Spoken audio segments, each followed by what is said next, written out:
life, success, career, money, ladies and gentlemen, it's a balancing act. It's a constant grind. It's a life worth living. Certainly, the creative life. I think it's certainly an adventure. It's a deep and powerful and often terrifying way to live, but nonetheless, it's a life worth living, I think. And there is a dark side to creative success, of course, and that is that you can have creative success on the one hand, and then you can also lose all your money and become a failure after having succeeded. And I think there's one example I'd like to talk about is Chuck Palahniuk.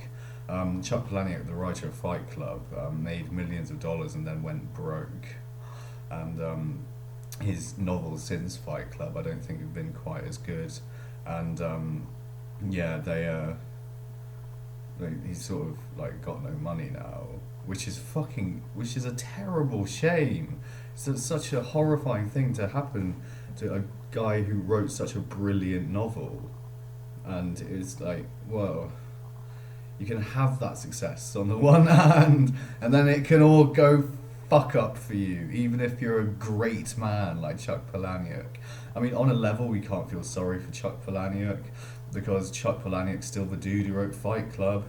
He's still got that feather in his cap. That's still quite a feather to have in one's cap. But I mean, it's not necessarily about attaining success to begin with. It's about sustaining it. It's about sustaining it and making it profitable and worthwhile in the long run. And you can I've had no successes that are anything close to being like Fight Club, obviously, but I've had glints of success here, there, and everywhere. And like a little YouTube video will do really well at one point, or a stand-up comedy set will go really well, or somebody will like a poem that I've written, or a poem that I've written will get 10 likes and I just blurt it out onto Facebook, right? And that will sort of surprise me and make me feel really good about myself for a little bit. And but I mean, what do we all really hunger for? We all really hunger for, I guess, like Chuck Palahniuk levels of success. But still, even in Chuck Palahniuk's world, we can go into decline and we can fall from great heights. It's so... Does it make me not want to try in the first place? Like, of course not. No, I still want I still want to write something like Fight Club. Chuck Palahniuk's Fight Club is actually a pretty good gauge for the sort of material I want to write, the sort of book I want to write. It's what I modelled Sergeant Arson on to some extent, my novella, which I think is a creditable crime novella, crime comedy book in its own right, and I took quite a lot of inspiration from Palahniuk's writing style, but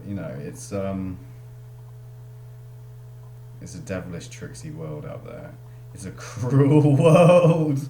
It's a very cruel world indeed, and we can be riding high in April and shot down in May, so to speak. It's it's a savage garden, as Superhand said from Peep Show. It's a savage garden indeed, it is. It's but I mean, well, what do we want still? What do I want? Success. Still. Because who doesn't want it? It seems like, well, it's such a tantalising thing to want. Or on a level, like, maybe I don't want it. Maybe I'm happy with what I'm doing at the moment, and I'm happy with the levels of success that I've achieved. And I haven't achieved no success either. I mean, 137 followers on YouTube isn't nothing after all. It still took hundreds of videos to get to this point, and experimentation with different things I want to talk about, and finally find things which do seem to work and do seem to take off, and do seem to, get an audience and, got subscribers out of it and everything else. Very glad that that's happened.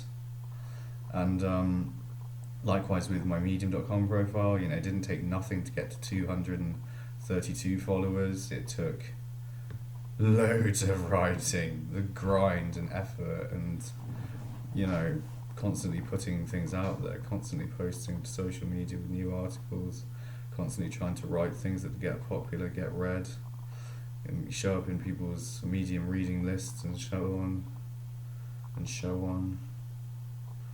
Like stand-up comedy didn't take nothing to get to the point where I could make a room full of people laugh. It took years of training myself to be able to do it, basically. Going from being a nervous wreck at the beginning and awkward and terrible to learning how to time a comedy set, how to structure segues and all this sort of thing, and to learn the craft of being a comedian. And I bomb even now. The last gig I did went really well, and you know, thankfully, but it's hard. Everything I do is very difficult. So I mean, you know, I've been watching this Robert Greene video today about success, and people do like one or two things in their 20s. They'll choose a one-track path, which is like, I'm going to be a doctor, I'm going to be a lawyer, and I'm going to study really hard at this one specific thing. Or like they do what I did, so I'd do like 5 different things and just float between them and try to master them all.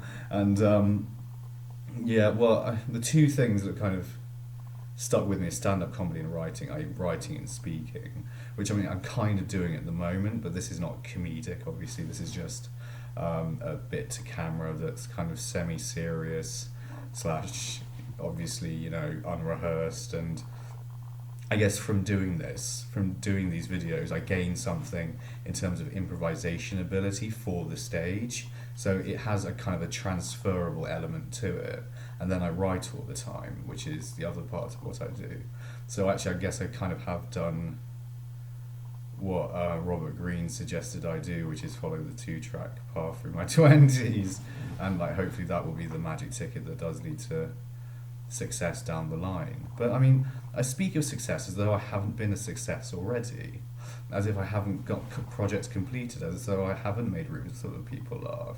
And I think maybe I'm just being too hard on myself, and very often we are too hard on ourselves, and we don't see that we've done great things with our lives. We don't see that we've made great achievements. I mean, just like a small thing, I got a painting in an art gallery. That's a success of some description. That's a small success, and small successes can be great. Small successes are, you know, what it's all about. You know, you don't need to get anything necessarily on Netflix or on TV. You don't need to be on Live with the Apollo quite like that, really. I mean, hopefully down the line it happens. Hopefully I do get a publishing contract for a book or whatever down the line. I've just got to keep plugging away at it until then, and keep submitting, keep trying to find an agent, and you know, keep at all this stuff and keep writing, most importantly. And it's balance. It's all about balancing different things, balancing priorities, and trying to think about, you know, what will bear fruit, what won't. And trying to think, you know, what's a dead end and what isn't, which amounts to saying exactly the same thing, obviously. And I'd love to be able to advise people at this point, really. I mean, I think I can at the point of being 30, but maybe I'd really need to be like more like 40 or 45 before I'd be able to really give people advice after a lifetime's hard work trying to be the various things that I try to be. I think I might have to cut Astrodyne rocket jet loose, though, and those sorts of ambitions, because I think those sorts of ambitions might be too high, too much. We can do those things. I'm with the conviction that we can build things like space elevators within the next 20 or 30 years, or in the next 15 years, even if we get going with it right now. But it's just, maybe that's not my path in life, if you see what I mean. Maybe that's for somebody else. And yeah, stick to the comedies. Focus on the comedy shit, the writing. Difficult, lemon difficult, ladies and gentlemen. Got to constantly force work upon yourself, which is the battle, and that's what Stephen Pressfield talks about in The War of Art. And that's a great book for anyone who's a creative type who's struggling to, you know, do what Pressfield's talking about, which is turn pro if you're trying to turn yourself into a professional artist of some description or writer, then yeah, you do need to constantly pound away at it and just constantly keep doing it. Or professional comic, you have to just constantly keep writing, keep developing your material, keep showing up to gigs, keep gigging, keep, you know, recording yourself and trying to get yourself more spots somehow, you know, paid spots ideally, and then you become a professional comic, and that's the idea. And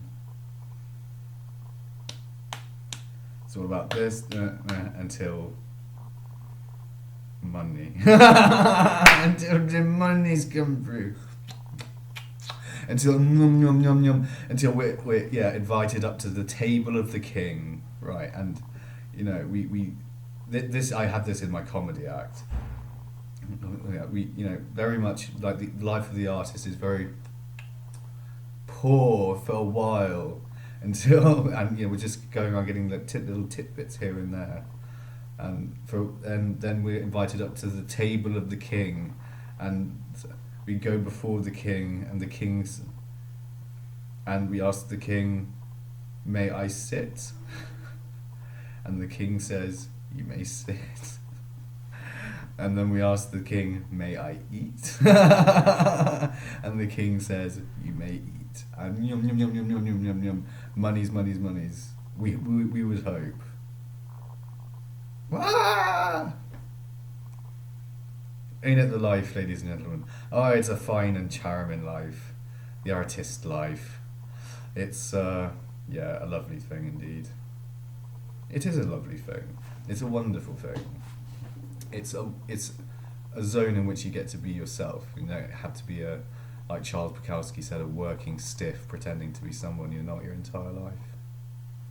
And you can be you, and you can be open and free and freewheeling and easy. We would hope. Yeah. And it's good. It's a great thing. I greatly enjoy what I do. I wouldn't trade it for the world. Well, I probably could trade it. Well, not for the world, I could trade it, but you know, I couldn't stop myself, really. At this point, I couldn't stop myself doing things like writing poetry, novels, I don't think. I think I have to keep doing it on a level. I wouldn't be able to stop myself doing stand-up comedy. I think it gets to that point with it also. Which is not a bad point to get with things. When you know, you have to do something, you have to do it out of some kind of base necessity. I think so that's the point that where you can say confidently that you found your destiny and your path in life. And you have to keep doing it, you know, even if you fail, even if you know, find shade after your initial time in the sun, like Palahniuk seems to have. Poor Chuck Palahniuk, good God. But yeah, we roll the dice on it nonetheless, and keep going, and so on.